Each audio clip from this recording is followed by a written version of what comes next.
Hi guys, it's me, the Big B, and welcome back to another video. Now we are rapidly approaching 2019, and I thought before we get there, it's been a long time since I've done a proper little video, so I wanted to start the new year by actually looking back at an app that I've always referenced back to when we've sort of talked about modern apps and all the apps that's been coming out lately. And I always reference back to this one, and it's the very first one for me that started apps off years and years ago, when mobile phones and tablets and things were just starting to get used within the paranormal field.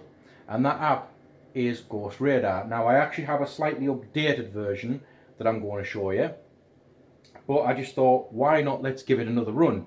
Now, as we know, it's been updated not recently but fairly recently, because as I remember it, when you ran it, you just had the multiple devices. You had the GhostRadar, you've got the obelisk part, you've got the sensor part and things like that, and it was all individual screens. But on my tablet, when I've reinstalled it after all this time, it's got everything all on one screen, which I'll show you in a moment.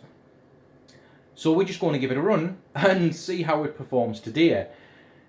Now, what sensors and things it uses, I'm not sure. On the display it says that it's using something like the Wi-Fi and things like that. Quite how that works, I'm not 100% sure, because obviously in modern apps we use the magnetic compass and things like that to get readings and things. But a lot of debate on whether it actually works or not, or how accurate it is. But I'm actually going to give it a go. Now I know what I get in here when I use the modern equivalents, which is the Paravoice 3 that I actually made, and other similar apps and all the ghost apps that we do. So we're just going to swap the camera over here, give it a run, and let's just see what happens. So let's open it up, and I'll swap the camera around. Right, here we go with the camera swapped round. So we basically have all of what would have been on individual screens are now on the main screen. We've got the GhostRadar bit itself that shows any little blips. And I assume if it's using possibly the Wi-Fi or whatever it's using, because this device that it's on doesn't have a magnetic compass. Those are the readings it's gathering from whatever it's using inside the device to get these readings from. We've got a list of things it's just saying, and you can see there of Wi-Fi hits and things. So like I said, I don't know exactly how it works. Never really have how it's using the Wi-Fi. We've got the camera there, which we can turn on and off. I've just left it off because it's pretty much pointless. But you can get a live view of your camera and take photographs. Again, keeps a record of anything that actually it picks up on, and how many events there is. And just start up and boot up, which just says to me, keep. And we just got to hit on the radar, which is basically where I'm stood, and it's red. We can also record sound as well. So basically, I do like the new look where everything's on one screen.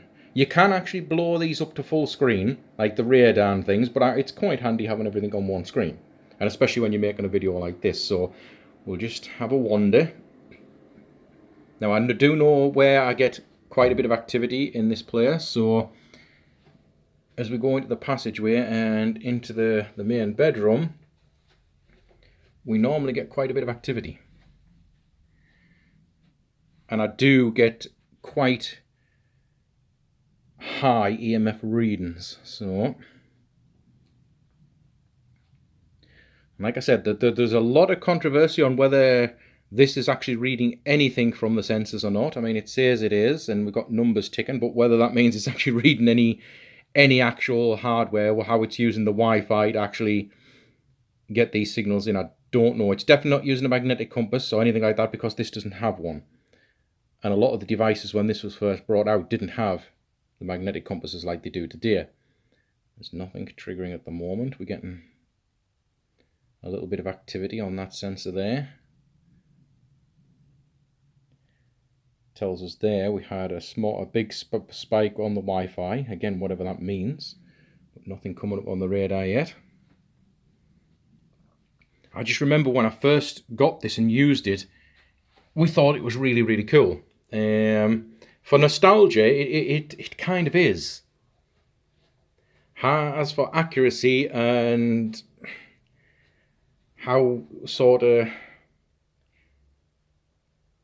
how reliable the results are and how reliable the words coming out are yet to be seen. If I remember rightly, we used to get some interesting results sometimes. Oh, I've just walked into the main room. We've got another hit there on the radar. Nothing on the word generator yet on the obelisk. It's actually there. Got another big hit. Joe. It's cool how it pops the name up, like the word up there as well, on a little pull down display.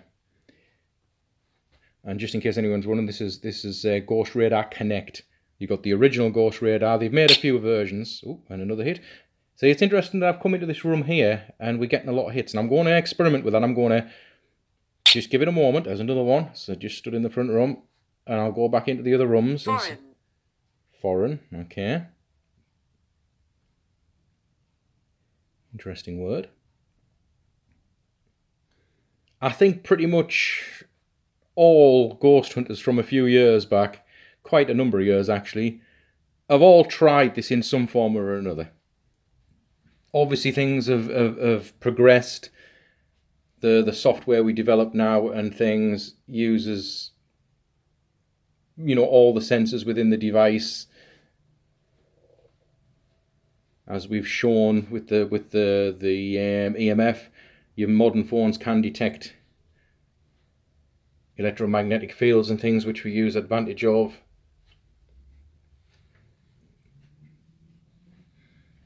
Now, I'm not saying this doesn't actually use some sensors in some form, because obviously it's reading something, unless we go on the theory that those are just random events that are programmed in. But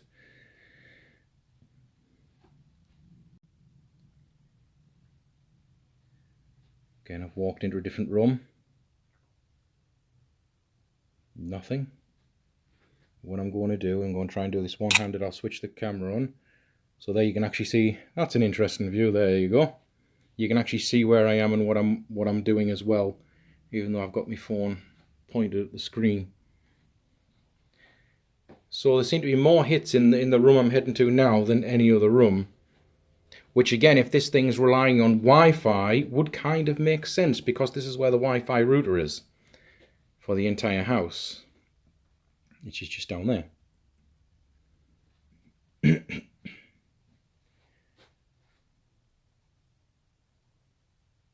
Hello? Anyone here that'd like to talk to me? Can you use this device? Oh. Might. Well, again, coincidence? The very first question I asked, can you use this device to talk to me? And it said, might.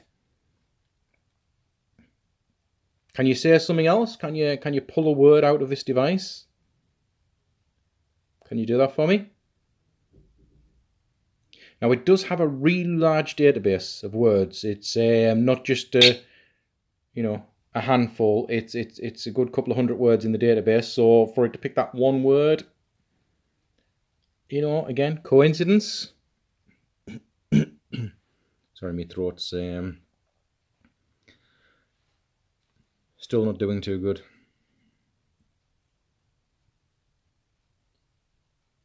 Can you say something else? Can you talk to me?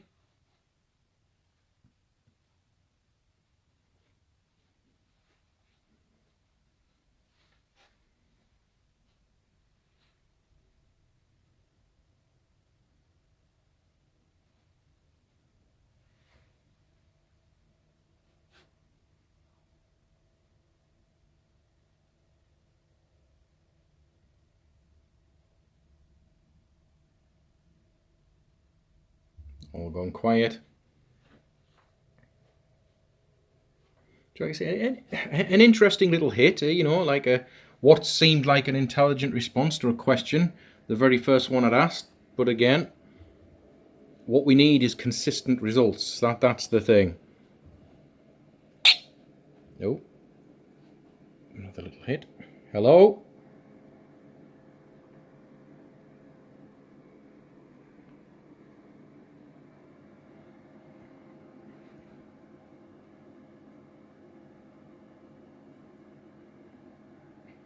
Come on, before we end this video, can you just give me a word, something that's relevant.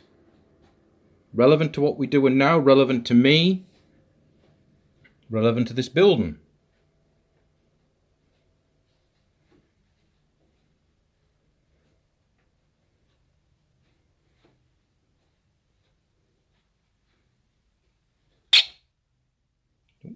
Hit over there.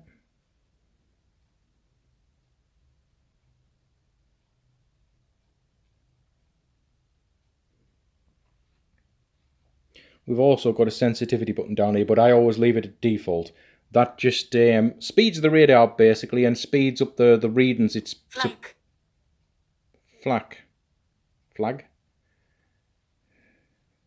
Sorry, I thought it said flag. It's flag. It speeds up the readings that it's supposedly picking up from whatever it is actually it's reading from within the device. Obviously, the slower it goes, the more data it's reading, so the more accurate the readings. But oh, we're getting more hits. Just come over here quick, and what I'll do is I'll show you the difference it makes. I'll sit down so I can do this. So if we click the sensitivity, we can go low, medium or high. I'll go high, and you'll see now the radar is rattling around. We'll just run it on high for a bit. Obviously it's not going to be as accurate because it's taking a lot more, shooting through those readings quicker. But we'll see if it makes a difference. Hello? Boom. Right where exactly where I'm stood, pretty much. Hello?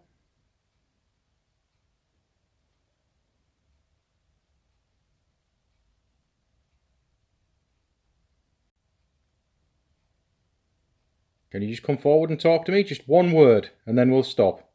Just give me one word.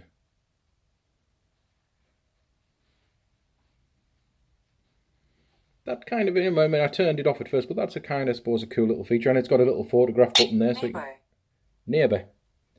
Well, actually, we do have neighbours because these are flats, so yeah. I suppose that could be, I did say whether it was relevant to the building. And we do have neighbours, yes. But then again, I suppose do a lot of people.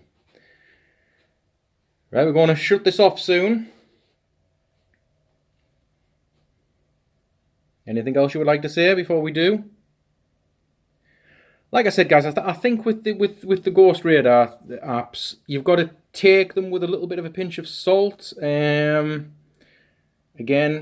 Spirit can manipulate devices. We know that. That's what we rely on when we...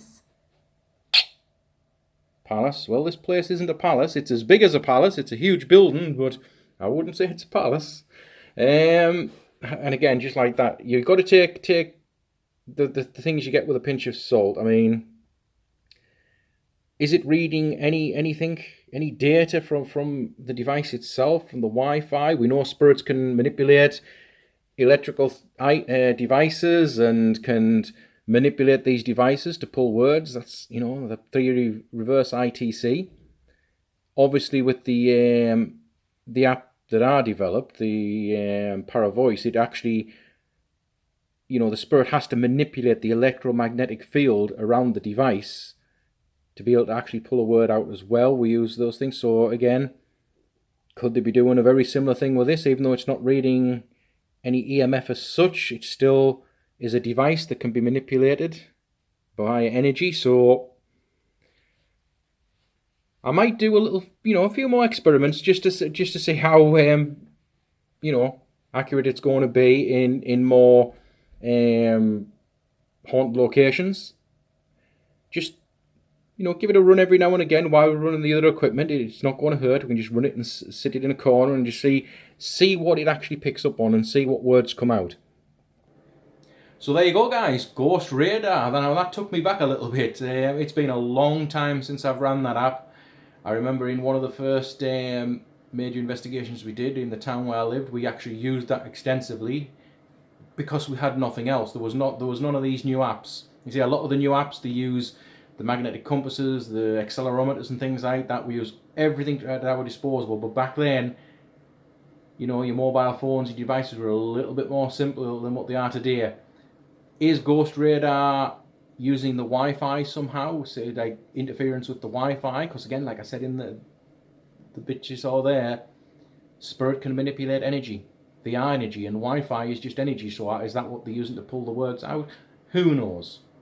All I know is it's a cool little app still. It still brings back memories. It looks really cool on screen as well, as I think you'll admit. I love the new layout where it's all, everything's just all on one screen if you're running it on a tablet. If you run it on a phone, then obviously each individual screen of its own, so you've got to flick between the screens. But on a tablet with a big screen like that, I think that works really, really, really well. Obviously, it's not been updated in a little while. It was updated, I think that I can't remember when that one actually came out. It out on the screen. That's one of the latest versions. So it's working fine on the modern Android and things like that, the modern Android version. So there's no problem with incompatibility or crashing. It's just worked perfectly while I've been sort of messing on with it. So worth a little look.